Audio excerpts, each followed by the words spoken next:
دل که تنگ است کجا باید رفت؟ به در و دشت و دمن، یا به باغ و گل و گلزار و چمن، یا به یک خلوت تنهایی امن.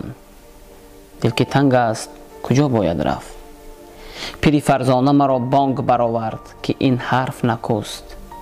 دل که تنگ است برو خانه دوست، شانه اش جایگه گریه توست، بوسه اش مرهم زخم دل توست، عشق او چاره دلتنگی توست. دل که تنگ است برو خانه دوست، خانه اش خانه توست. باز گفتم خانه دوست کجاست؟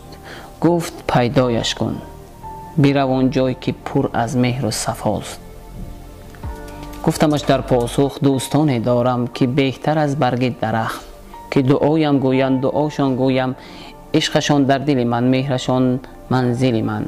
صافی آب مرا یاد تو انداخت رفیق، تو دلت سبز لبت سرخ چراغت روشن. چرخ روزیت همیشه چرخان، نفست داغ تنت گرم، دعایت با من، روزهایت پی هم خوش باشند.